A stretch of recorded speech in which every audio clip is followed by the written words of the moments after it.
And the Lord appeared unto him in the place of Mamre, and he sat in the tent door in the heat of the day.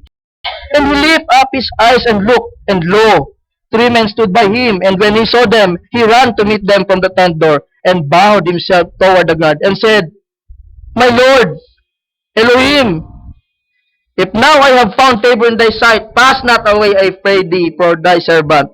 Let a little water, I pray you, be fetched, and wash your feet, and rest yourselves under the tree. And I will fetch a morsel of bread, and comfort ye your hearts. After that ye shall pass on, for therefore are ye come into your servant. And they said, So do, as thou hast said. At tumalon tayo, makalaan ng maraming taon hindi na muling nabanggit si Melchizedek sa Biblia. Tumalon tayo sa Hebrews kung saan muling ibinanggit siya ng ating apostol na Pablo. Hebrews 7. Sino ang Melchizedek nito at anong misteryo ang bumabalot sa kanya? 7, verse 1.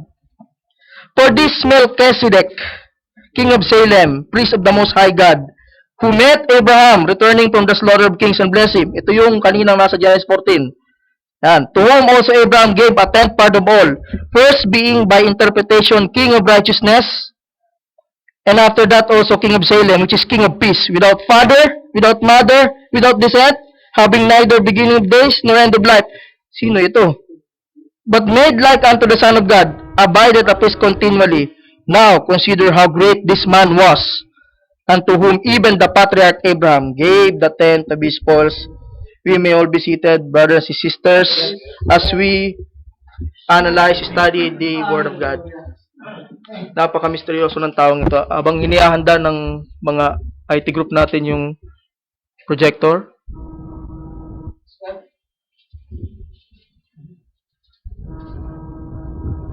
although gagamit din tayo ng board, so from time to time ito natin ang pansin sa projector, from time to time sa board. Okay, lubang misteryoso si Melchizedek. Nabanggit siya muna sa Book of Genesis. Nabanggit siya, yung kwento niya nagsimula nung nakaharap siya ni Amang Abraham. Makalipas ang maraming panahon na nahimik ang Biblia patungkol sa sino tong si Melchizedek na ito. Wala nang binanggit, wala nang kahit ano pang salita na patutungkol sa kanya. Pero pagdating sa Hebrews, muli siyang binuksan ni Apostol Pablo. Very special yung pagkakalatag sa kanya ni Pablo. Alam niyo yung pagkakabanggit ni Pablo, sapat lang nabanggitin niya si Melchizedek, pero hindi niya naman talaga nilatag ng gusto. Hindi naman niya talaga i-define kung sino si Melchizedek. Makikita ninyo na maraming posibleng maging interpretasyon kay Melchizedek. Makikita ninyo na kung isipan lang natin ang pagbabatayan, madami tayong mapapansin na kakaiba sa katauhan na ito. Ngayon, gusto ko lamang balikan yung Hebrews 7. Kasi doon makikita natin yung kung paano siya inilatag ni Apostol Pablo. Okay.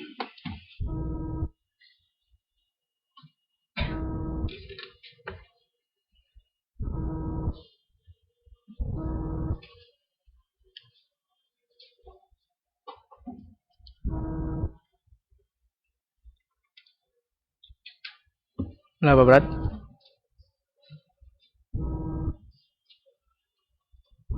Okay.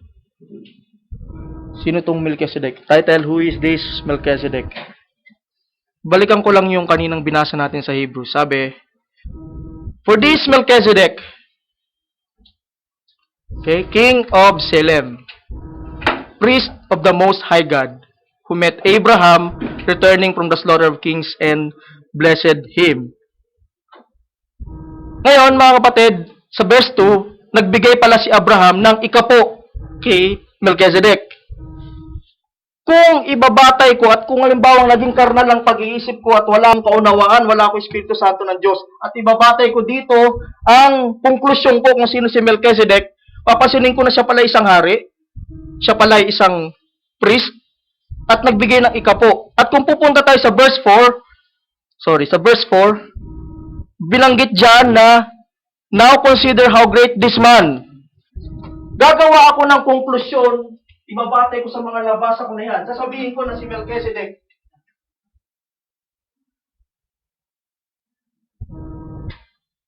ay isang tao. Lalagyan ko ng question mark because at this point, wala pa naman tayo na-establish. Iisipin ko na sa isang tao kasi binanggit din naman sa verse 4 ang katagang, now consider how great this man. At kung babalik ko sa 1, nakita siya ni Abraham, nakasalamuha pa siya, nagkaroon pa siya ng pagkipagtipan, kumain kasama ni Abraham. So, para bang sa aking kaisipan, kung ako'y karnal, tao si Melchizedek. Yun ang conclusion na bubuuin ko sa isip ko. Kaso, may problema. May problema yung ganong klaseng interpretasyon. Dahil kung pupunta tayo sa verse 3, yung unang bahagi, sabi, wala daw siyang nanay, wala daw siyang tatay, at wala siyang pinagmulan, wala siyang simulan ng araw, wala siyang kawakasan ng araw. Ihinto ko muna dyan. May naisip pa ba kayo na iba na walang simula, walang wakas? So kung sa aking kaisipan, i-interpret ko yan, sasabihin ko, aba, si Melchizedek pala, siya pala yung Diyos. And again, I'll put again another question mark. So at this point, para bang nagtatalo-talo na ang isipan natin dahil may dalawa na agad interpretasyon. Siya ba'y tao o siya ba'y Diyos? And lalo pa natin gawing komplikado yung mga bagay-bagay. Ituloy natin. Ang sabi, sa 3, ang sabi, but made like unto the Son of God, abideth a priest. Sino ba yung high priest natin? The Son of God. Kung dito ako mabase, aba, si Jesus pala yan, Yeso Cristo.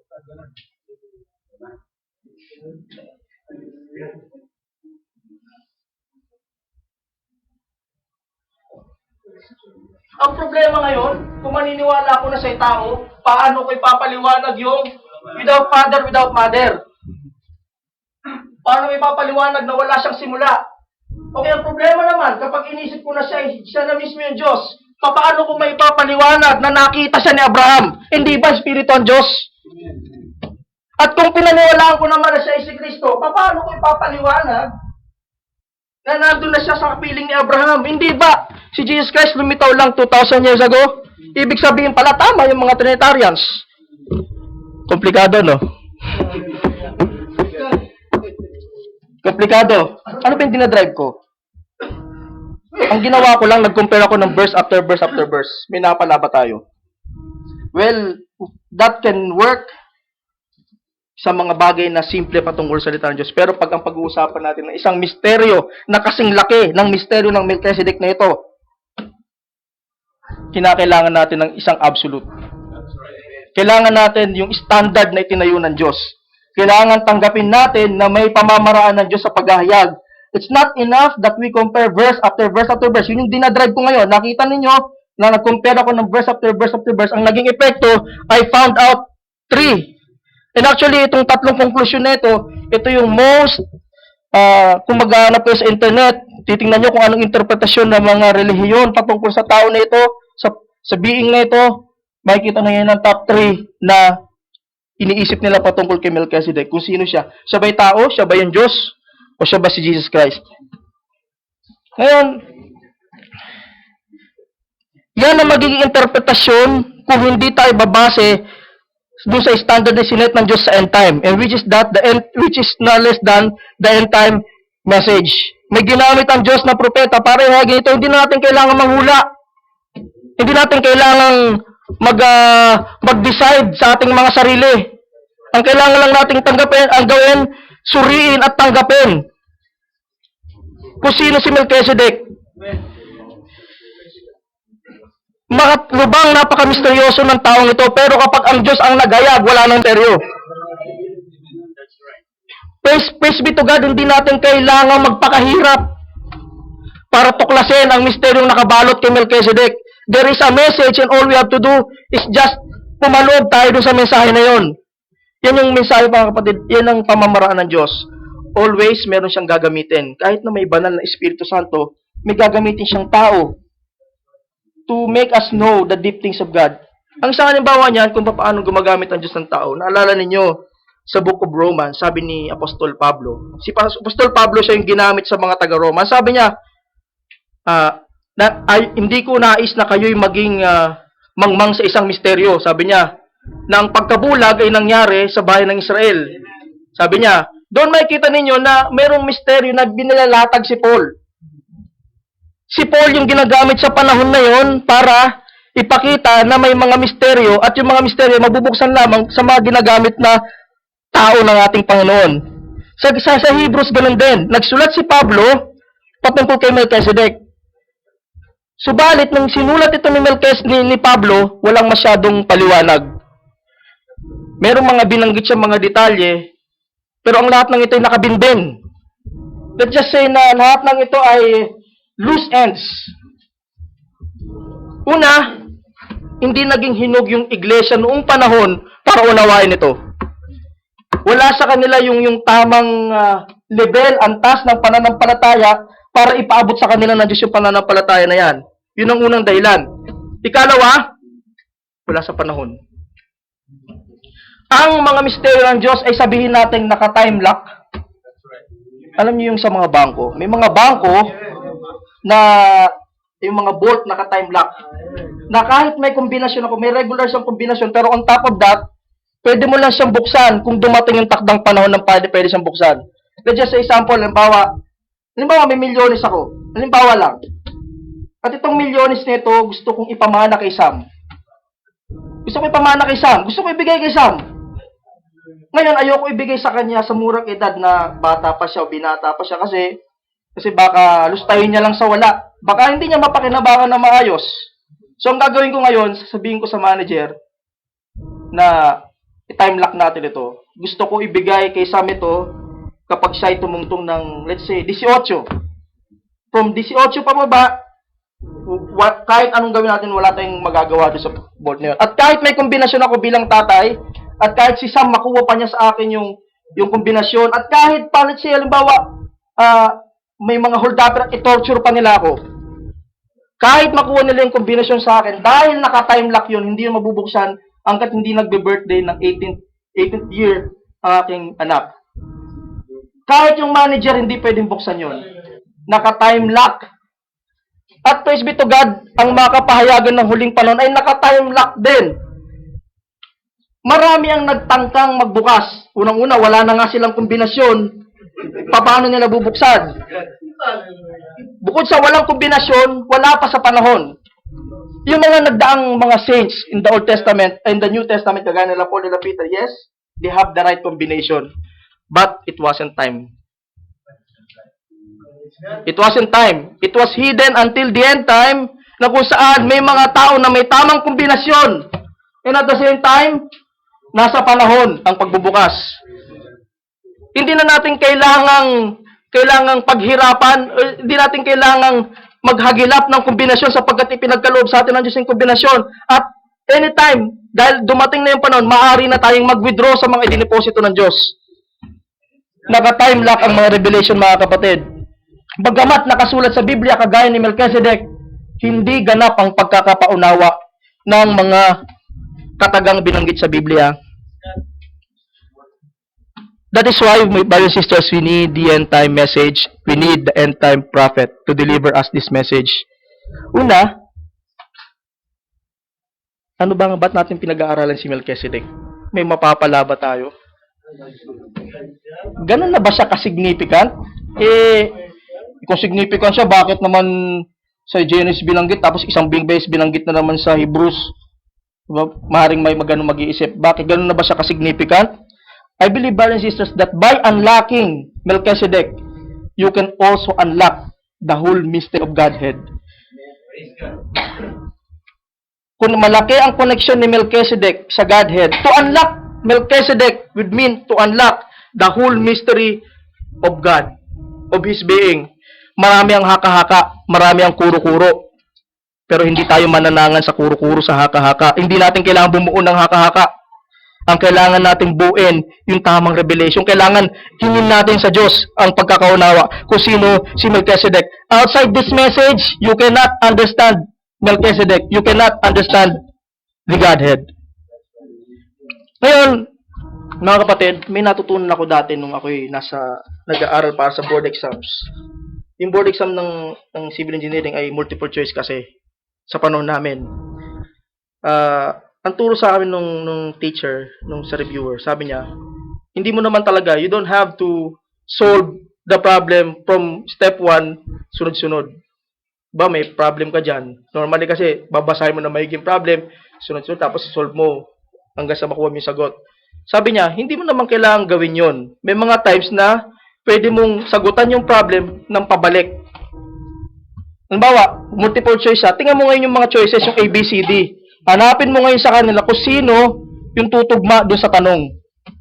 Pwede mong gawin yon kasi multiple choice, andun yung sagot, at alam mo, i-trace pabalik.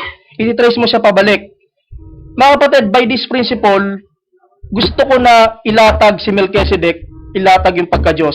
Madalas kapag nag-sharing tayo, ang latag ng Godhead is from the beginning up to the end. From now, gusto kong talakayin muna. Sabi ng ating Panginoon sa Kristo, ako ang Alpha at ang Omega. Alpha, Omega. Madalas pag itatalakayan tayo, ito, Alpha daw, beginning, ending. Pag nagtatalakayan tayo, tinatalakay muna natin yung alpha bago tayo tutuloy sa lihan. Ngayon, ang gagawin ko sa tulong ng Panginoon ay ititrace natin pabalik. Kasi mga kapatid, sa totoo lang, aminin natin hindi, mas madaling unawain si Omega kasi mas marami nakasulat patungkol kay Omega. Si Alpha masyadong malayo, nandun sa malayong panahon, masyadong natatabingan. Pero, ito ang secret. Kung ano yung makita mo kay Omega, hanapin mo kay Alpha. That because we are serving one God. A God that doesn't change. A God that is not changing. Kung may makita ko kay Omega, hanapin ko to, silipin ko to kay Alpha. Dahil isang Diyos ang pinaglilingkuran natin. Hindi siya nagbabago. Dahil kung may makita kang putol, may makita kang gap, may makita kang discontinuity, ibig sabihin nun, may pagbabago sa plano ng Diyos.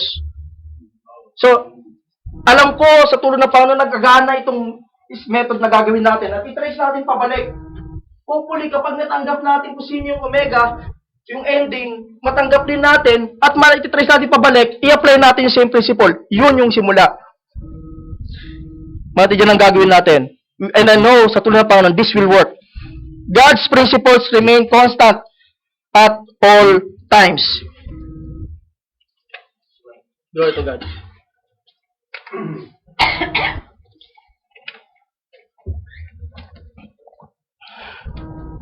We will look at the final product. Pag nakita natin yung final product, pwede natin i-trace yung mga partial product. At anumang makita natin sa Omega, chances are makikita rin natin sa Alpha. Okay? Kasi yun ang isang prinsipyo ng Diyos. Hindi siya nagbabago. Ngayon, let's try to recall yung isang mensahe ng propeta, yung Christ is the mystery of God revealed. Sabi niya doon, before the world began, in the back part of God's mind, He has a motive, a purpose of His being. Sabi niya, bago pa ang kahit ano-anong mga bagay, sa back part, sa isipan ng Diyos, meron na siyang mga motibo. Meron na siyang mga gustong gawin. At itong mga gustong gawin na ito yung isa sa katuparan niya. Ito daw yung purpose of His being. So, in the beginning, wala naman talaga kahit ano. All there is God and His attributes.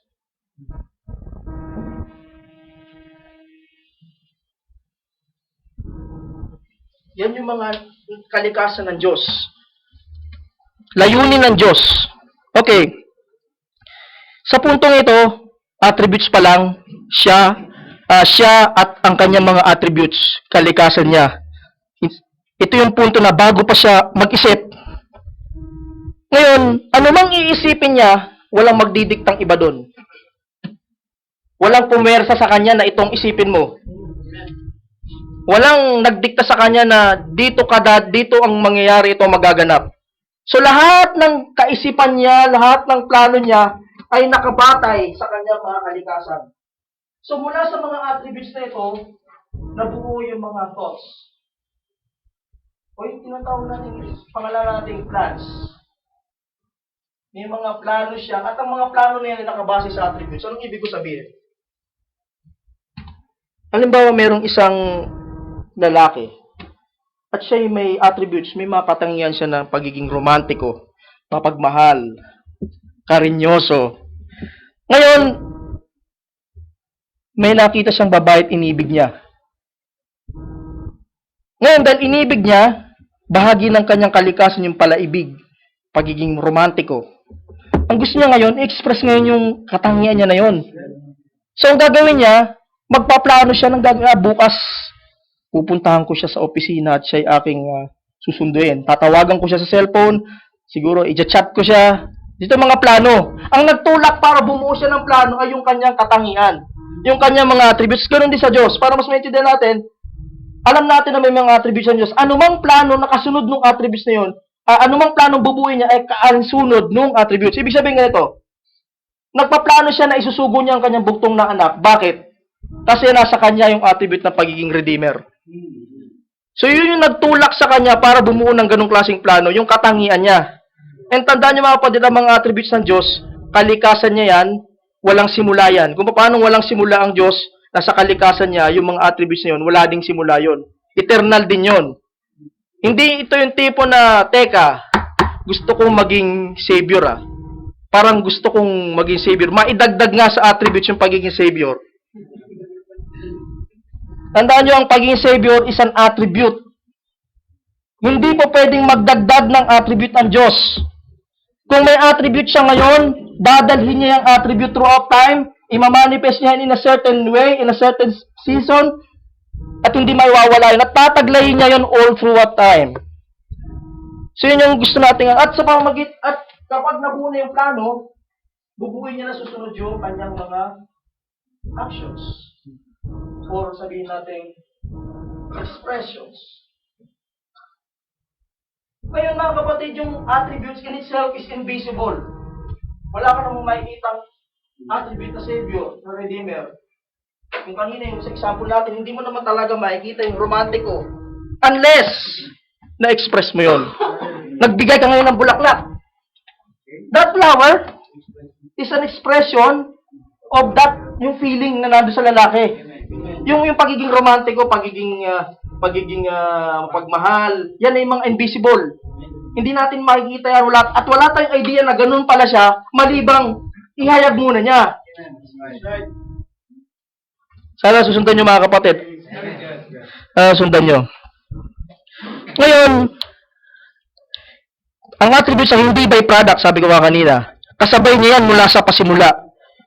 At lahat ng naganap, mula noon hanggang ngayon ay nakabatay sa plano na nakabatay sa attributes.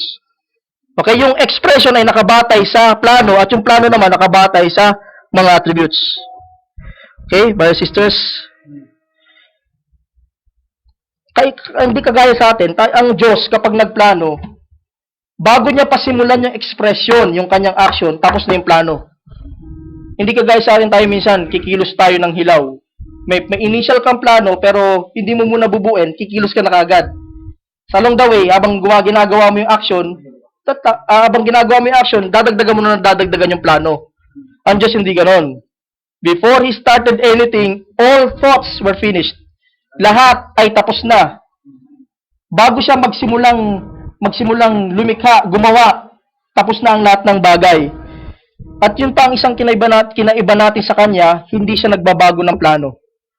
Tayo pabago-bago pag may nakita tayong mga factors, outside factors, minsan kahit hindi natin sadyain, talagang kailangan nating baguhin. Like for example, yung kanina example, mapagmahal ka, romantiko ka at may inibig kang babae, paano kung along the way nalaman mo na may asawa na pala yun? So ang gagawin mo ngayon, hihinto ka na. Sabihin yung plano mo, may mga unforeseen ka, hindi mo maitutuloy kasi may mga hindi ka nakita nung una. Sa Diyos hindi ganon. By the time na simulan niya yung action niya, nakita niya na hanggang wakas. So wala na siyang pagbabakot, wala na siyang pagbabagong gagawin. At He is very determined. Step by step, gagawin niya yung gusto niyang gawin.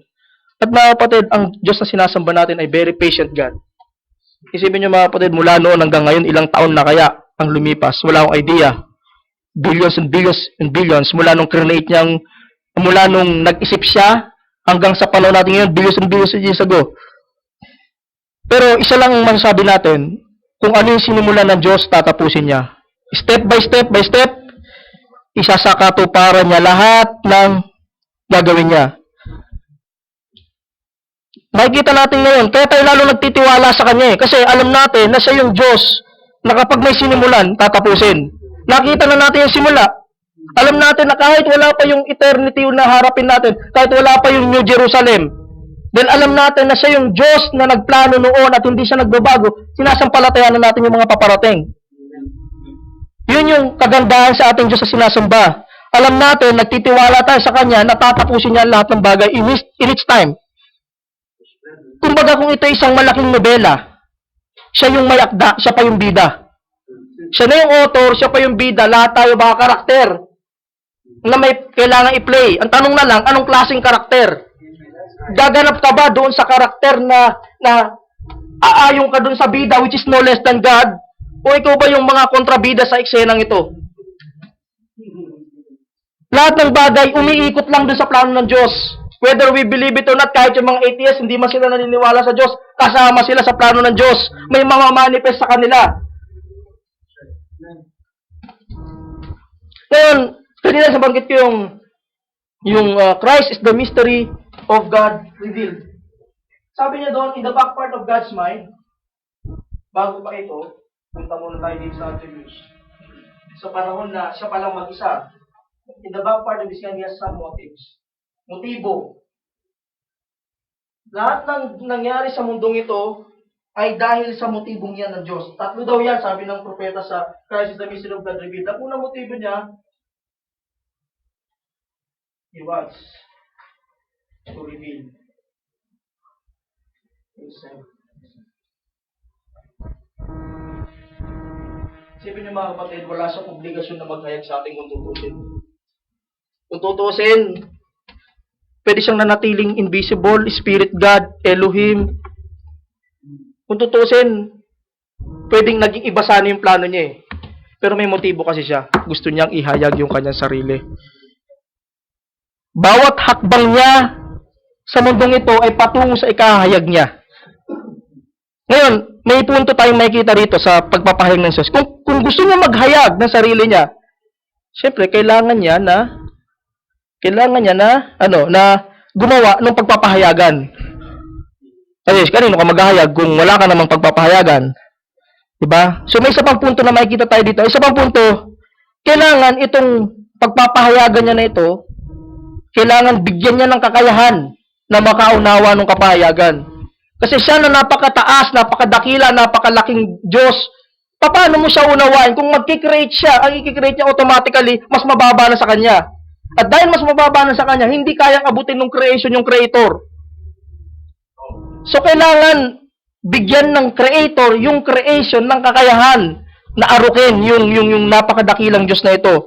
Una, invisible siya. Paano siya ngayon maihahayag kung mananatili siya sa invisibility na ito? Ikalawa, siya ay untouchable. Paano siya maihahayag kung hindi mo siya mahawakan? So, kaya kailangan niya yung terminolohiya na madalas nating marinig. May madalas tayong narinig na word na condescend. From the root word, descend. Ang Diyos kailangan mag-condescend, magpakababa, bumaba sa level natin. Ngayon, pag sinabi mong bumaba siya sa level natin, hindi ibig sabihin nun, nagpalit siya ng kalikasan niya. Okay? Hindi ibig sabihin nun, nag-transform siya. Hindi, kasi alam na natin, isang basic fact, God cannot change. So, hindi siya pwedeng mag-transform, magpalit ng kanyang being. Ang pwede niya lang gawin, gagamit siya ng isang bagay, at itong bagay na ito yung maghahayag sa mga tao, sa mga nilalang niya. Kasi hindi pwedeng magbago yung Diyos per se, hindi siya pwedeng mag-transform into something else. All He has to do is to create a vessel, and from that vessel, He will operate. And that is the only begotten Son of God. Everything that God has, He poured into Christ. Lahat ng sinasabi nating attributes doon, nandun kay Kristo. Kaya siya nahayag sa atin dahil kaya nahayag ang Diyos sa atin dahil merong isang Kristo na ginawang tagapagpahayag nito.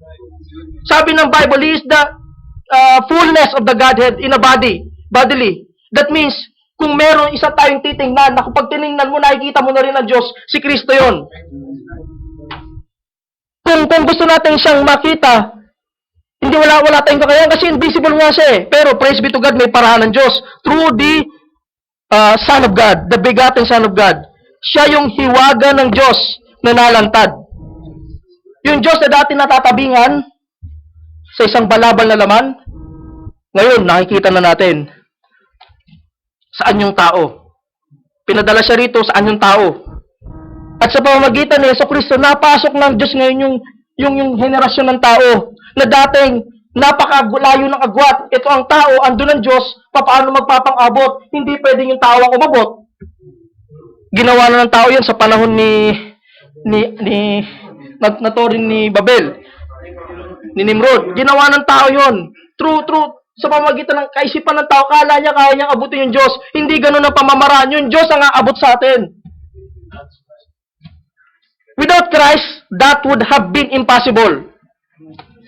Paano ngayon mauunawaan natin na ganun pala ang Diyos? Isa pala siyang Savior, isa pala siyang Redeemer, isa pala siyang Healer. Paano natin maapuhap yun kung wala si Kristo? God brought Himself into the human lineage, though He Himself is not human. Ngayon, itong anak ng Diyos na ito, never siyang nag-claim na siya yung Diyos. Sabi niya, I am the Son of God. He is the express image of God. He is the mouthpiece of God. Yung Diyos na dating hindi mo nakikita, ngayon, andyan na, nakikita mo na. Yung Diyos na hindi mo kayang hawakan, nahawakan mo na. Yung hindi mo naunawaan, kaya mo na ngayong unawain dahil may Jesucristo naglantad sa Kanya. Ngayon, hindi siya ordinaryong tao. Yun naman ang kailangan natin maunawaan.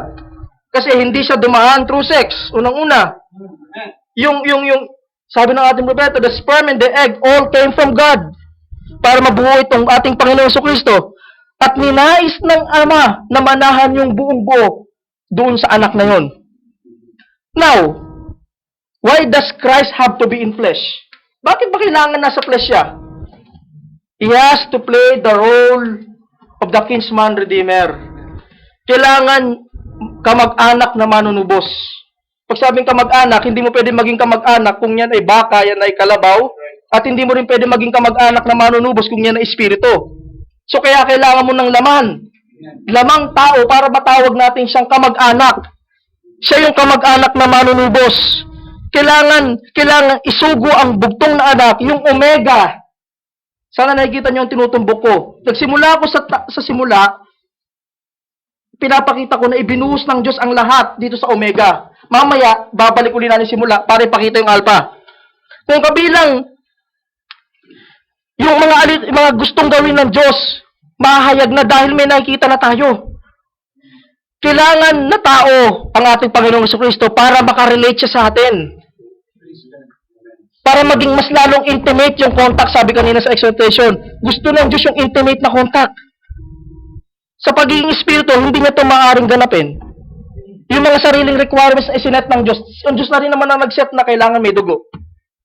Yung Diyos rin ang nag-set na kailangan kamag-anak.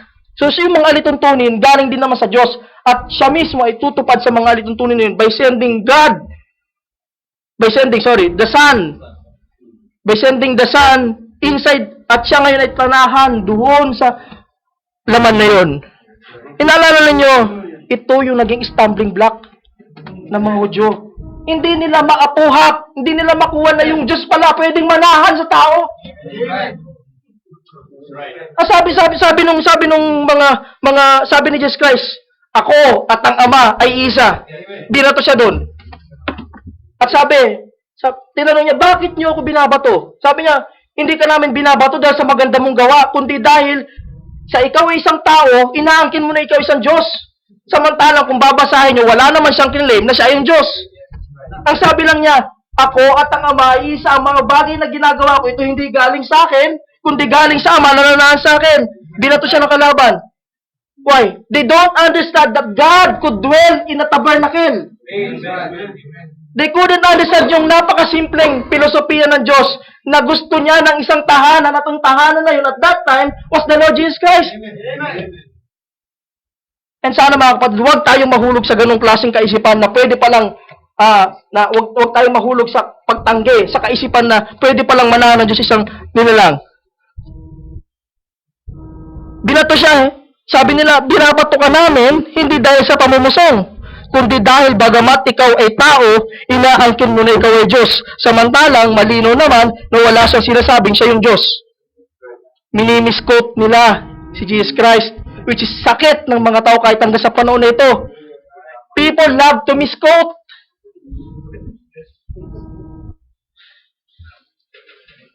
Ngayon, this one important na I want your brothers and sisters sa tulong I want your undivided attention sa puntong ito. Kung si Jesus Christ 2,000 years ago, siya lang yung una at huli na kapahayagan ng Diyos through a vessel, maintindihan natin na hindi talaga siya tatanggapin ng mga Hudyo. At hindi pwedeng sisihin ng Diyos yung mga Hudyo kung hindi nila matanggap. Lord, alam namin, espiritu ka eh. Ito may tao, ang alam namin, espiritu ka na hindi ka pwedeng makibagay sa amin. Alam namin, espiritu ka. Paano namin tatanggapin na mayroong isang anak mo na pinananahanan mo?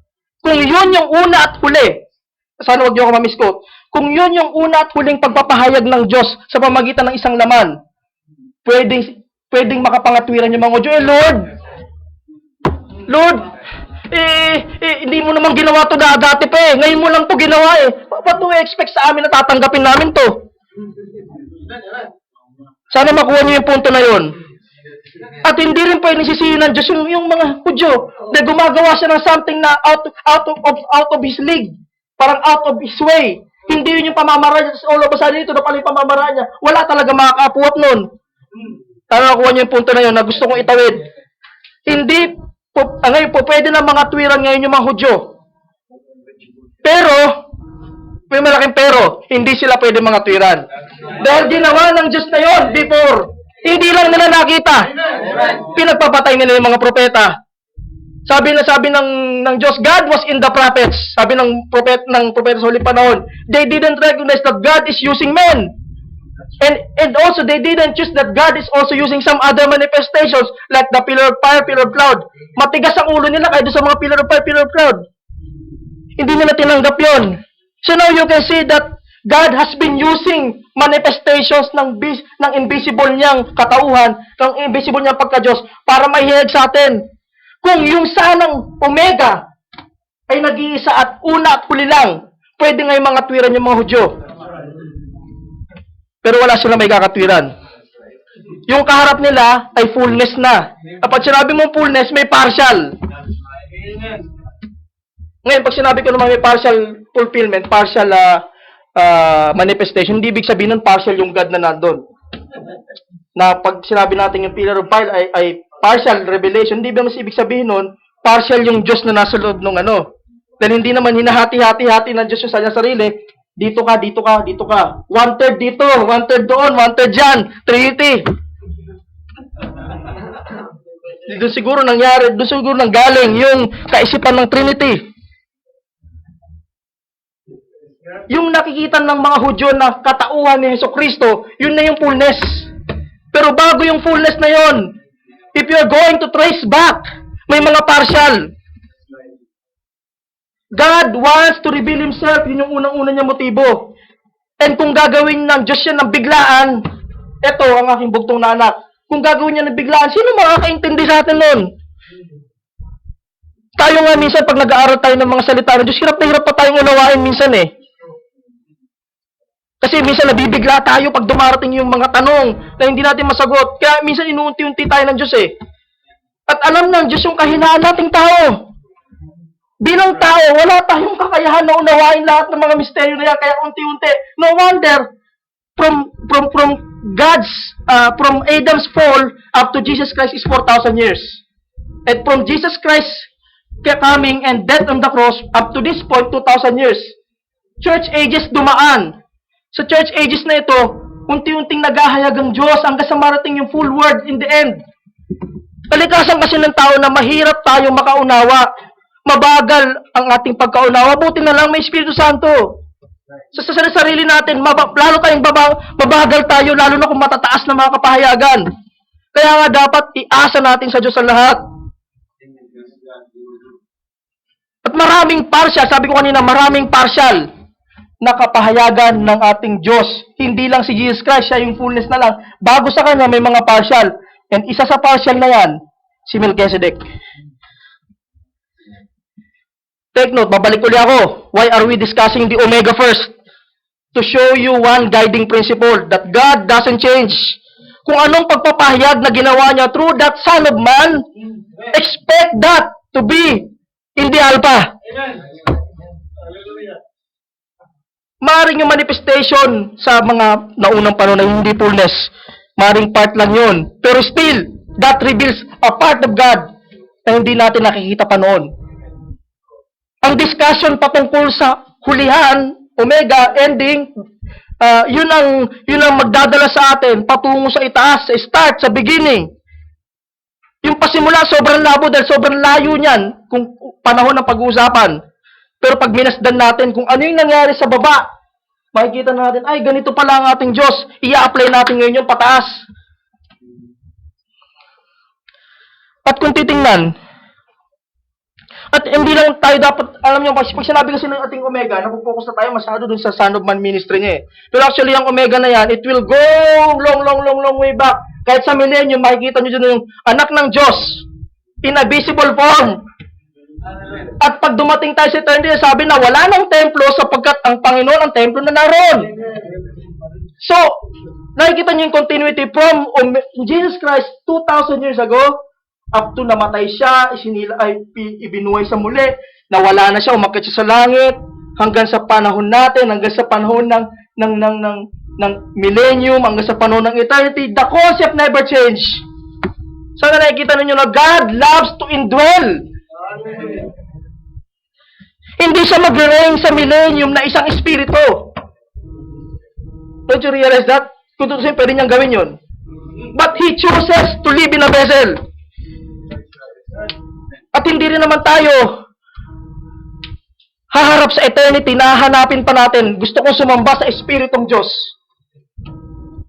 Because we see that the temple of God is in there. And that is the Lord Jesus Christ.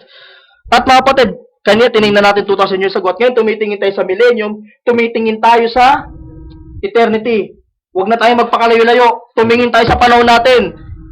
Naniniwala naman tayo lahat na tayo pinananahanan ng Espiritu Santo.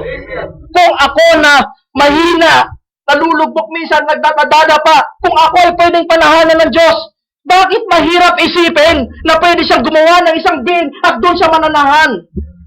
Sana makuha niyo yung punto na yun. God loves to indwell. Teka, Brother Hilbert, God is a spirit. Yes! God is a spirit, but it doesn't mean that He will remain as a spirit. Pero God is invisible. Sabi ng Bible, invisible siya. Yes! He's invisible. But God didn't remain invisible. That's the whole point of God's condescending para maging visible sa atin. Hallelujah!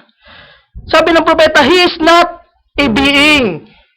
He is a being. He is not like the wind. He loves to dwell inside the body. Pero Brad, akala ko ba ang ating Panginoon ay omnipresent? Paano siya naging omnipresent kung siya ay may pinananahanan? Kailangan idiretso natin ang ibig sabihin ng omnipresent.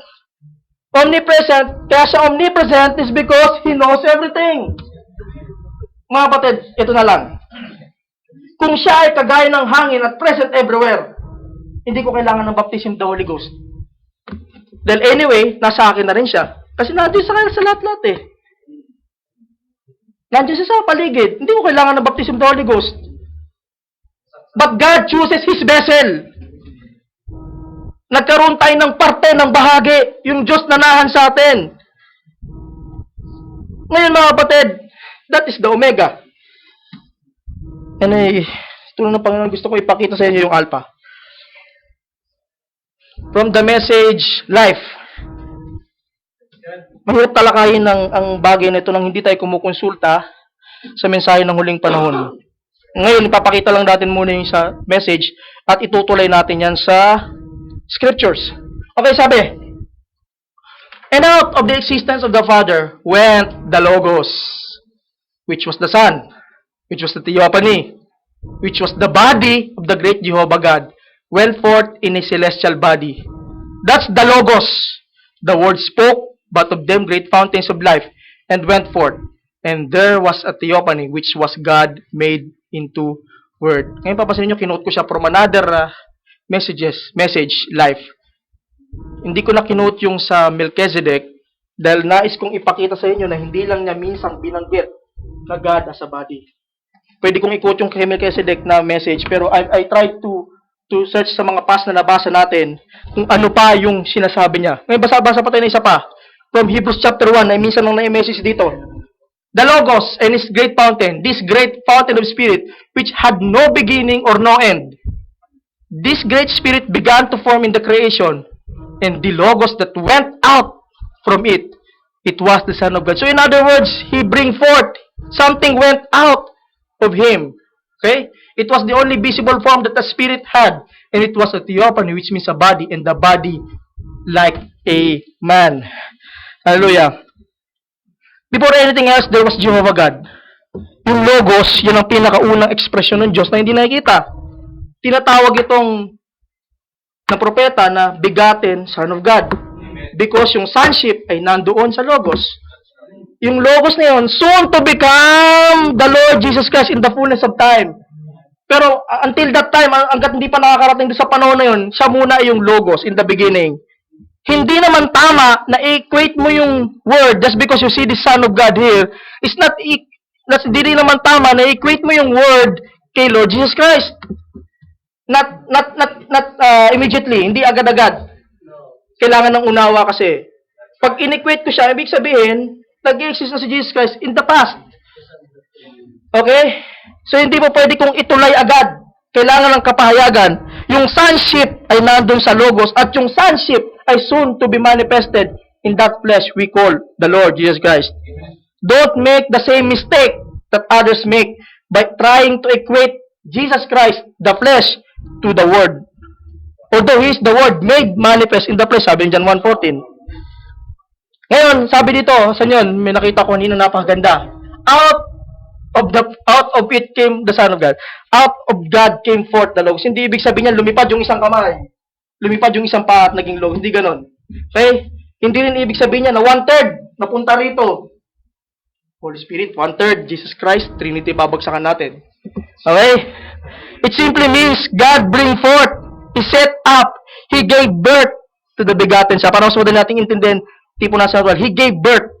Kung nag-gave birth ka, yung attributes mo, ibibigay mo doon sa anak mo. At hindi porket lumabas sa kanya, nagbago yung Diyos. Ganito mga kapatid, nung binata ko, may nasa akin yung binhi ni Sam. Pinanganak ko siya, nung naging tatay ako, nagbago ba ako? Hindi na ba ako si Hilbert? Taglay-taglay nung aking anak, yung attributes ko. So, kaya naman, as sabi ng ating propeta, ng mabilisan, sabi niya, the first creation of God was Himself. Yun ang ibig niya sabihin. Ang ibig sabihin, it was the Logos. Remember, babalik tayo doon sa He wants to reveal Himself. Gusto niyang gawin niyang Logos to break the invisibility. Kasi bilang invisible, how can He reach us? At isa pa mga kapatid, may prinsipyo na ako natutunan mula sa ating propeta. Sabi niya, bago niya lalangin yung isda, syempre kailangan muna niya lalanguyan ng isda. Okay? So, i-apply natin yung prinsipyo na yun. Bago siya maglalang ng tao, ihanda muna niya yung hulmahan ng tao. Otherwise, kanino niya ipapatan yung tao? Paano mo galilikayin niya to? Paano magiging ganyan ang itsura ng tao kung wala kang basihan unang-una? Hallelujah. Yung buong attributes ng Diyos nandun sa Logos. Nandun sa Word. Okay? Ibubuso yung attributes at itong Logos na ito ang maglalantad ng mga bagay na patungkol sa Diyos. Yung Logos ang naging contact natin. let me try to rephrase that. Ang Logos ay magiging contact na ngayon ng Diyos sa mga lalangin niya. Bilang Spirit, there's no way we can comprehend Him. Take note again, ay ulitin ko, hindi nag-transform si Elohim. Okay? Hindi siya nag-transform. He remains as Himself. He just entered another expression. Nag-express lang siya ng sarili niya, pero hindi ibig sabihin nun, nagbago yung Diyos. He's just expressing Himself. Ang pagbaba ni Elohim ay patungo sa isang forma na makaka-relate na tayo. At unang-unang dapat relate sa Kanya, yung una niya pang nilalang after ng Logos, is the angels. Kailangan makarelate yung angels sa Kanya. At kaya nga, sobrang pagkakarelate ni Lucifer. Sumobra yung pagkakarelate niya. Gusto niya pang higitan. Yung isinan ng ating kapatid dati pa na, papaano nakaisip si Lucifer na maghimagsik kung wala naman siya nakikitang paghihimagsikan? Isipin mo, papaano mo ka maghihimagsik sa isang being na napakataas, hindi mo maarok? Ibig sabihin, nabuo sa isipan ni Lucifer yun kasi may inakala siya na kaya niyang higitan. Hallelujah. And the Word was God, sabi ng John 1:1. In the beginning was the Word, and the Word was with God, and the Word was God. It's a part of God because it came from God. It's an expression of God. Okay? Gaya ni Jesus sa Omega, nananahan yung Ama, ganoon din yung Alpha, na pinanahanan ng Ama. We are not making two gods. Okay? Nung nandito si Jesus, wala naman tayong dito sa church at least. Dito sa church natin, hindi naman tayo nag-isip na nung nandiyan si Jesus, na nasa kanyang Ama, hindi naman tayo nag-isip na dalawa yung Diyos eh. So dapat baunin natin yung kaisipan na yun sa pag-aanalisa kay Alpha. Nung nandun yung Logos, nakapaloob yung Elohim, that doesn't make them two gods. Kung paano isa lang ang Diyos sa panahon ni Jesucristo, yung Omega, isa lang ang Diyos during the Alpha. Kaya sinasabi ko paulit-ulit, kung ano ang nakita nyo kay Omega, i-apply nyo sa Alpha. Dahil yung prinsipyo na madaling makita, dahil maraming nakasulat patungkol kay Omega, pwede mo ngayong bagtasin, makikita mo na doon kay Omega. Kung paano God pleased to dwell in a man, God also pleased to dwell in a spirit body called the Logos. We know that in the fullness of time, dumaan ang panahon, itong Logos na to became flesh and dwelt among us in the person of the Lord Jesus Christ. Kaya nga kaya sabihin ni Apostol Pablo na He being in the form of God. Nasaan yung Diyos pala siya? At ano yung anyo ng Diyos? Nababasa natin. Thought it not be robbery to be made equal with God. Hinubad niya, sabi niya, but made himself of no reputation and took upon him form of a servant. So iba pala yung form of God, tsaka form of a servant. Form of God, form of a servant, Alpha and Omega. And made himself likeness unto men. Ngayon, we are talking about Alpha transforming into Omega. Ngayon, ito yung Logos, the Son of God. Ito yung Jesus Christ. 2,000 years ago, then later on, makikita pa natin sa millennium, makikita natin sa eternity. Okay.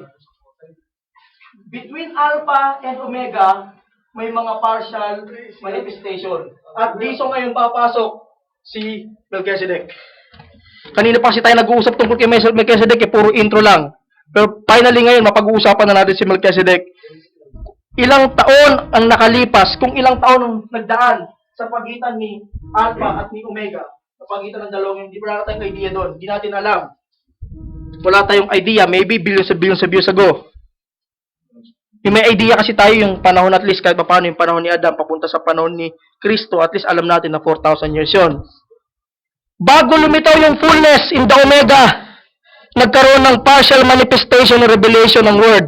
Si Jesus Christ na lang yung permanent dwelling place. Pero bago magkaroon ng permanent, there were temporary dwelling places. Dito ngayon papasok si Melchizedek, one of the manifestation temporarily of that Logos. And now, let us introduce yung isang word na madalas gamitin ng propeta sa mga mensahe, which is the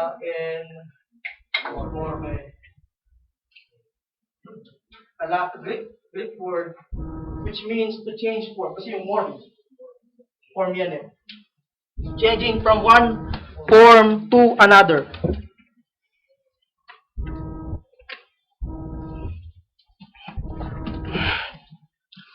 Nagpapalit ng anyo ang Diyos. Ulitin ko, hindi yung Diyos mismo ang nagbabago. Nagpapalit ng anyo ang Diyos. Nagtatago siya sa maskara para lalo siyang mahayag. Medyo strange yan, kasi tayong mga tao, kapag nagtago tayo sa maskara, naglagay ako ng maskara, hindi nyo ako makikilala. Pero ang Diyos, the more siya nagmamaskara, the more siya nahayag. Ang Diyos, the more siyang nagtatago sa isang vessel, the more siyang nakikita. At sabi nga ni Jesus Christ, ang tagal mo na akong nakikilala, Felipe, hindi mo nakikilala ang Ama. Ang nakakita sa akin, nakakita sa Ama. The more siyang nagtatago, the more siyang nahayag sa bawat isa sa inyo. Yung maskara, ang lalong naghahayag. Kasi baka isipin natin, porket nagmamaskara siya, baka nagtatago siya. No! He's in fact revealing himself. God loves to hide, and He loves to reveal also. And Jesus was that enmorphe of God. Pero bago si Jesus Christ, there were some examples of enmorphe. Let us go sa ilan mga example lang sa Old Testament.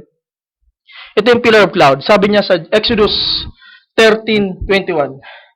Sabi niya, and the Lord went before them by day in a pillar of cloud. Ito yung ginamit na preposition, in, to lead them the way, and by night in a pillar of fire to give them light to go by day and night.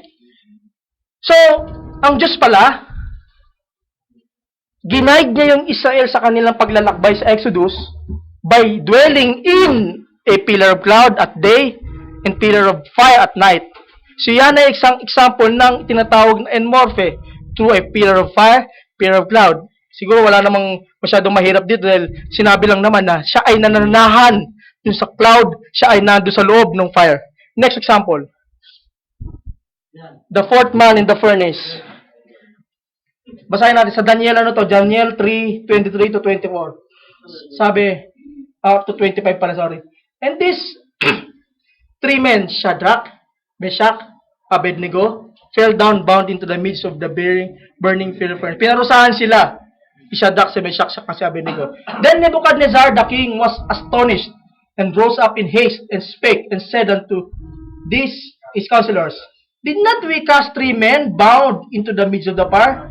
They answered and said unto the king, true, O king. He answered and said, lo, I see four men loose walking in the midst of the fire, and they have no hurt. And the form of the fourth is like the Son of God. So yung binulig nila sa apoy na tatlo, pagtingin nila apat na. That is another example of an enmorphe. Like it unto the Son of God. Next, in burning bush, sabi, Exodus 3:3 to 4, and Moses said, I will now turn aside and see this great sight, why the bush is not burnt. And when the Lord saw that he turned aside to see, God called unto him out of the midst. Mula doon sa kaloob-looban nung burning bush, tinawag niya sa labas si Moses. Moses and said, Here I am. Nandun siya sa loob ng burning bush. At isa pa mga kapatid, ito, what Moses saw, yung back. Sabi niya, and he said, thou cannot see my face, for here shall no man see me and live. And the Lord said, behold, there is a place by me, and thou shalt stand upon a rock, and shall come to pass, while my glory passeth, that I will put thee in a cliff of the rock, and I will cover thee with my hand. May kamay pala ang Diyos. Okay? While I pass by, and I will take away mine hand, and thou shall see my back, may likod pala ang Diyos. But my face, may mukha pala ang Diyos, shall not be. So bagamat siya yung spirito, merong ipinakita na kamay, likod, mukha. Okay. Yan yung mga example sa Biblia. Tingnan naman ngayon kung ano sinabi ng propeta patungkol dito sa verse na to. Hango sa Hebrews pa din. Hebrews chapter 4. Sabi niya, when Moses saw him, he said, let me see your form, Lord. And God hid him in a rock. Yun yung kanina binasa natin na napapatid. And when he passed by, he said, it was the back part of man. That was that theophany. That's exactly, then that theophany had to be made flesh.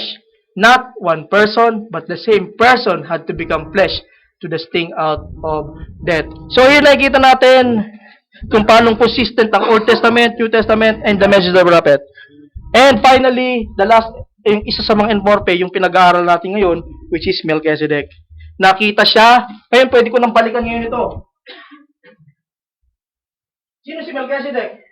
The answer would have been, he is God in the form of a man, prefiguring Jesus Christ. Yun ang tamang kapahayagan.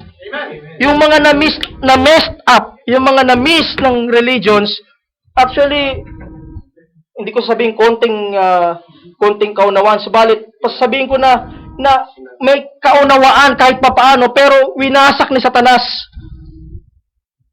Kapatid, lahat ng Enmorpe na ito ay paunang silip, so to speak, ng Diyos, na may paparating na permanente. The Lord Jesus Christ, sabi natin permanente, ang katunayan niyan, si Lord Jesus Christ, siya na yung makikita natin sa millennium, at pagdating ng eternity, siya pa rin yung makikita natin. Is already the permanent dwelling place.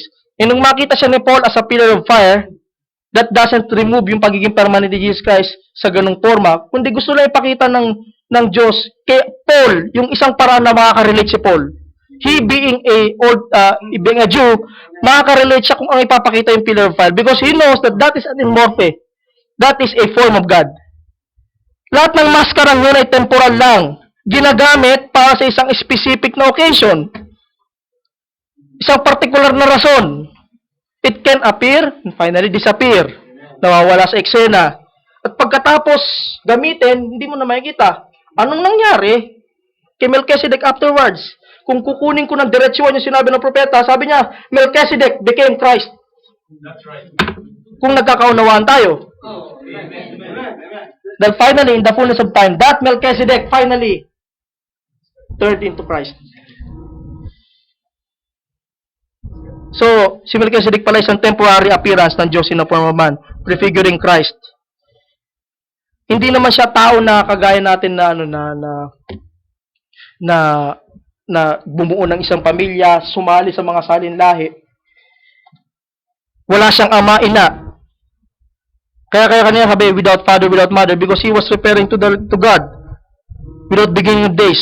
Like and unto the Son. Kasi isang araw, yung word body na like and unto the Son will become Jesus Christ.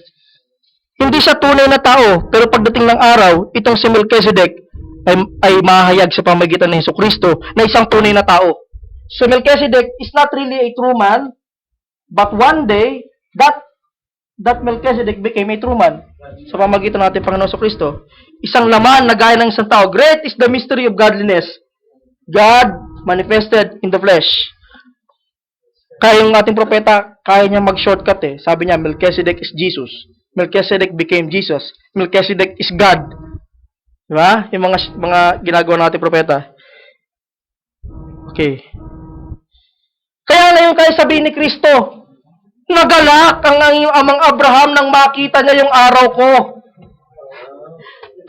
He was referring to Melchizedek Day. Amen. Hindi niya na lang diretso na Melchizedek. Gusto niya sabihin sa mga Hudyo na yung nakita ni Melchizedek, ako din yun. Nagalak siya nung makita niya yung araw ko because yung God na nasa loob ni Jesus Christ, it's that same God na nandun kay Melchizedek. Sabi niya, wala ka pang 50 years? Sabihin mo, nakita mo si Abraham? Before Abraham was, I am. That same great I am na nandun kay Melchizedek is the same great I am na nandun kay Kristo. It's one God working in both of them. Kaya rin nasabi ni Kristo, luwalhatiin mo ako ng kaluwalhatiang taglay ko mula ano simula. He was referring to the glory he had as the word body. Ito yung hinubad niya para na ikatutubos na mga kasalanan ng bawat isa sa atin. Ngayon, another point na gusto kong i-bring up mga pasitunan na panon. Kaya gumagamit ang Diyos ng isang visible form because He wants a intimate contact. Kung tutusin, isipin nyo to. Kung tutusin, pwede siyang hindi gumamit ng pillar of fire, pillar of cloud. Pwede namang utusan niya mula sa taas, Moses, ligo ka dyan. Diretso ka, tapos makikita mo dyan, kanan ka. Pwedeng ganun eh. Pero God chose to lead Israel by Himself. Gusto niya ng mas malalim na relasyon doon sa mga nilalang niya. Gusto niya na may full contact, intimate contact. Siya mismo ang mag-guide through a pillar of fire, pillar of cloud. Yung tatlong lalaki sa hurno, pwede naman kung tutuusin, iligtas na lang sila by ipapalamigin na lang yung loob. Alam niyo, nakukuha niyo yung punto ko? Palamigin yung loob, pwede namang iligtas by another way. Pero ang pinakita pa niya sa mga harap ng unbelievers, meron pang 4. Sinamahan niya. There is an intimate fellowship. God loves fellowship. Yun ang dahilan kaya siya bumaba sa pagiging invisible to visible because He wants fellowship from all of us. Instead, kung tutusin na mga kapatid, instead of sending 3 angels, na yung isa pala ay si Melchizedek, na isa pala ay God in a visible form, kung tutusin, pwedeng pinadala niya 3 anghel na totoong anghel. But still, God wants to makikain pa kasama ni Abraham. Gusto niya makasama si Abraham. Kaya no wonder, naka-indwell siya sa ating bawat isa kasi gusto niya siya mismo ang kikilos sa atin. Dapat hindi na maging kata-kata yun. Clearly, God wants to connect to us in an intimate manner. Ayaw niya na yung klase ng komunikasyon natin ay mula sa malayo papunta sa atin. Ang gusto niya, mula sa loob natin, palabas.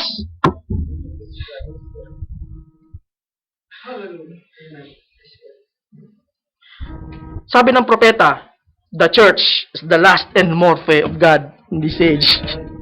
He's no longer using yung mga kagaya nila Melchizedek, pillar of fire. Although he can use that according to his own purpose and reason. But sabi niya, yung iglesia sa panahon na to, ito yung huling manifestasyon and morte ng Diyos sa mundo, sa sanlibutan, sa huling panahon. Kaya mga kapatid, pag tinitingnan niyo yung mga katabi ninyo, alalahanin niyo parati na yan ay mga enmorte ng Diyos. Kaya dapat, the more tayong magmahalan. Kasi kung yung Diyos na hindi mo nakikita, at kung yung nakikita mong mga kapatid ay hindi mo kayang ibigin, how much more yung Diyos na hindi nakikita? Despite the differences, despite kung ano yung mga hindi nauunawaan, despite yung mga pagtatalo-talo ko minsan, despite yung mga personal disagreement, we should love each other because we are the morphe of God in this age.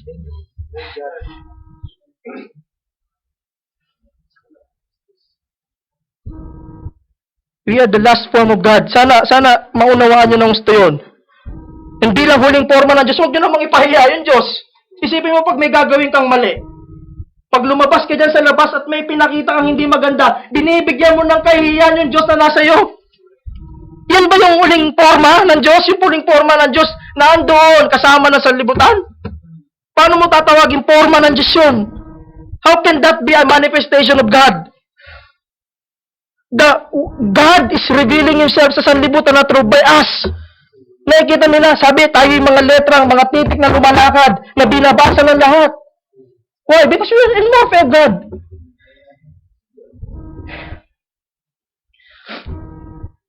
Is Melchizedek God? Yung kanina, di ba nandun?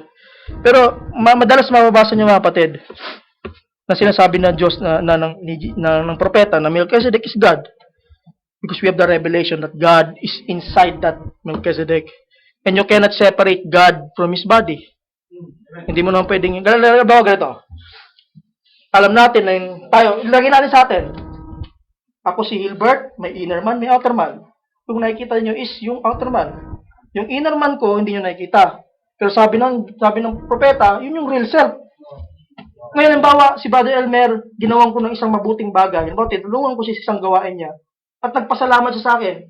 Dahil ba ang alam niya yung true self ay yung inner man, lalapit pa siya sa akin nagkapasalamat. Inner Hilbert, Brother Hilbert, thank you ha. Ano ba, nagalit siya sa akin, may ginawa akong mali. Nasusuklam, nagagalit ako sa iyo, Inner Hilbert. Hindi mo maihiwala yung Inner Hilbert, Outer Hilbert. Sana makuha niyo yung tipo na ginagawa ko na hindi mo maihiwala yung logos, yung Word of God. Let's say si Melchizedek, let's say si Jesus Christ, doon sa Diyos na nananaan sa kanila, sa Kanya.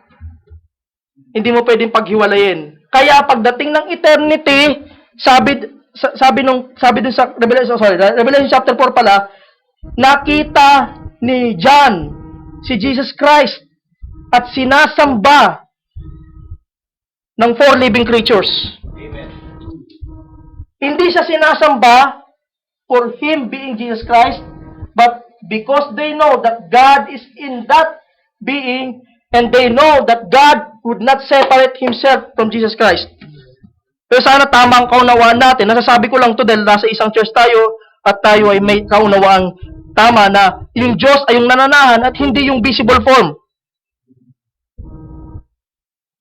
Same concept with Jesus Christ. Pagdating natin ng eternity, huwag na tayo maghahanap ng Espiritong Diyos na sasambahin natin. Because yung Espiritong Diyos na yun, ninais nun na manahan sa anak. How else could you worship Him but through the temple? That is why Abraham called Melchizedek my Lord. Hindi siya sinaway. Hindi siya sinaway. Ang ibig sabihin pala ng my Lord is Elohim. Tinignan ko sa Hebrew Bible, ang nakita ko is Adonai. Which is again related na naman sa Diyos. Adonai. Mga kapatid, yung buong attributes nandong kay Lord Jesus Christ. Praise be to God, nahayag siya in the fullness of time as the Lord Jesus Christ, the Omega. Pero bago sa kanya, may Alpha. At between Alpha and Omega, there are several manifestations ng Logos. Ngayon, i-connecta naman natin ito ngayon sa ating mga sarili. Mag-isip ka ng isang buto. Let's say, mango seed. Yung mango seed na yon, pag tinanim ko yung mangga, tutubo, mamumunga ng mga mangga. And again, kinuha ko na naman lahat ng mga bunga. At itinanim ko ulit lahat ng mga bunga. Again, tutubo na naman ulit, mga bagong mga mangga, na may mga buto, at kukunin ko na naman. So, and so on and so forth. Ngayon, dun sa nag-iisang mangga na originally meron ako, dun pala manggagaling lahat ng mga future na mangga na itatanim ko, na aanihin ko. Ngayon, itong mangga na ito, kapag hiniwa ko sa gitna yan, itong original na mangga, yung pinakauna, hiniwa ko sa gitna, kinalikot ko at hinanap ko, wala akong makikitang something na visible na life. Yung buhay ng mga other seeds, hindi ko pwedeng hanapin doon sa loob. Pero we believe that nandun yon. Kasi na-manifest siya, na-express siya, nalaman natin na yung buhay nandun sa mangga at lahat ng mga susunod na henerasyon nanggaling doon sa loob. Alam natin na si Jesus Christ, siya yung isang term ulit. Marami tayong ini-include sa term. The original seed. Mono means one. He is the only begotten. But out of this only begotten are many seeds. Kagaya ng mangga. Doon sa nag-iisang mangga, lumabas ang marami pang mangga. Out of that, Lord Jesus Christ manifest yung mga iba pang mga binhi. Hallelujah. He is the only begotten. Subalit, gaya ng mangga, lahat tayo may pinanggalingan dun sa simula. Na ang word ay isilang ng Diyos, kasabay noon na isilang tayo pamagitan ng attributes in attribute form doon sa monogene ng Diyos. Kaya nga si Jesus Christ ay tinatawag na firstborn of many brethren, magkakapatid. Kasi we came from the same life, the same source, God's life.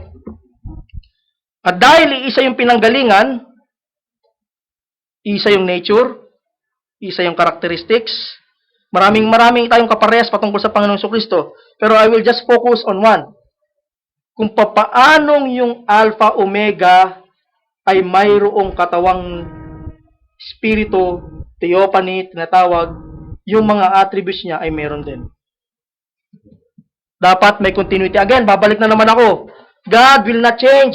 Kung yung monogene ay meron, expect that attributes yung mga susunod, meron din. Pero na-bypass natin yun.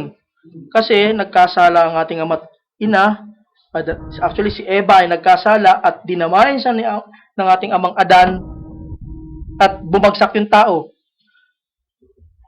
Subalit, before the foundation of the world, sabi, our names were already written in the Lamb's Book of Life.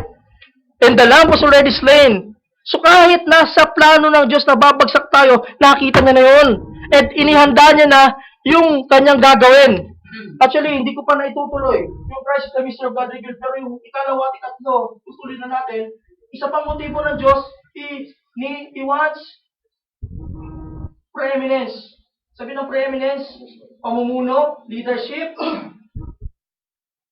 dominance. Gusto niya na maging dominante siya sa mga nilalang niya. And yung pangatlo, he was restoration. Gusto niya na may pagsasauli. Nakita niya na isang araw babagsak itong mga nilalang niya. Kaya inihanda niya na yung sagot sa tanong. Hinahanda niya ng ating Panginoong Kristo. At bagamat na-bypass natin yung theophany one day, babalik tayo doon. Amen. If God prepared a body for Christ, so are we. If Christ rose and became in a glorified state, so are we. Wala dapat kaibahan. Kasi, iisa ang pinanggalingan natin. Attribute to attribute. Si Jesus, hindi niya na-bypass eh. In the fullness of time, nakuha niya yung theophany. Pero tayo, hindi tayo nabigyan ng ganong klaseng pagkakataon. Dahil sabi nga ng propeta sa Who is this Melchizedek, minsan sabi niya, He gave man, Adam flesh, sabi niya, to stand temptation.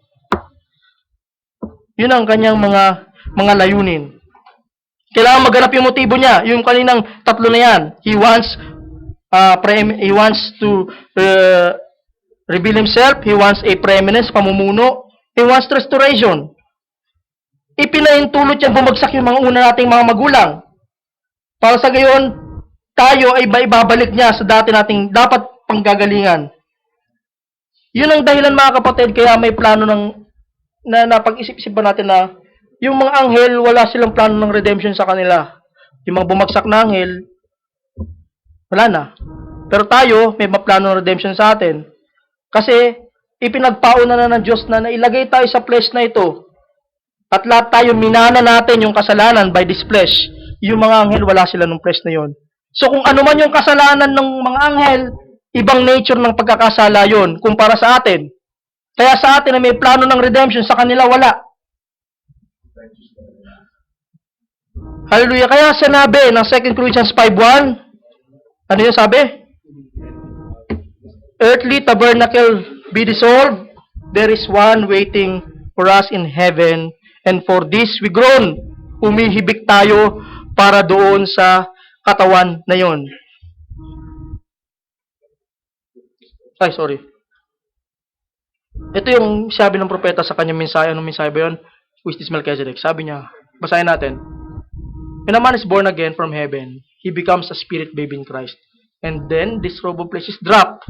There is a natural body, theophany, a body not made by hands, neither born of woman, that we go to.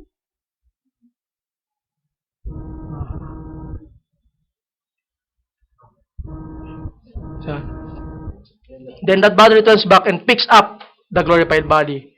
Continuation. If this earthly tabernacle be dissolved, we have another one. See, we have bypassed that to come straight from God. The attribute, to be flesh, to be tempted and tested by sin like Adam did. But when testing of His word is over, we are taken up to this body that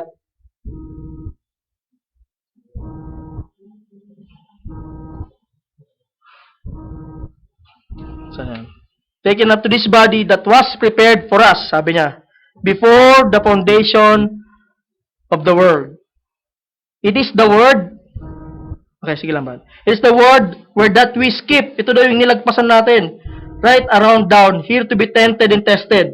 If we have come through that, there had been no temptation. Kung halimbawa, hindi natin na-bypass ang theophany, there would have been no temptation. Kung hindi natin na-bypass, there would have been no temptation. That's the reason Jesus knowed all things, because He was the Word that became flesh. Mga kapatid, nakita nyo sana na yung plano ng Diyos. There is an Alpha, there's an Omega, in between He manifested Himself, at isa dun sa manifestasyon na yon, si Melchizedek. So sana makita ninyo mga kapatid na yung kanina. Who is Melchizedek? He is God in the form of man, prefiguring Jesus Christ. All because God has some motives. Ginawa niya yung pagpapahayag niya to the Son of Jesus Christ because He wants to reveal Himself to the Lord Jesus Christ. He wants to have preeminence by the Lord Jesus Christ. He wants to have a restoration by the Lord Jesus Christ. And para kanino ito lahat? For the church. So everything that God has planned is for His seeds. And He will manifest His plans through the Lord Jesus Christ. The Alpha and the Omega, the beginning, the ending. Siya yung manifested Son of God. Hallelujah!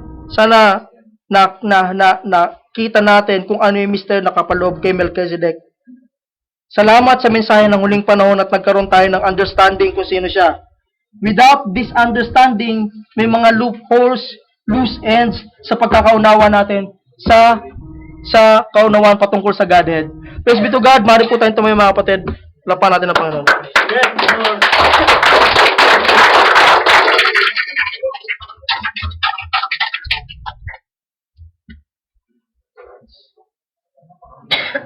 Praise God sa pong napakagandang mensahe mga kapatid.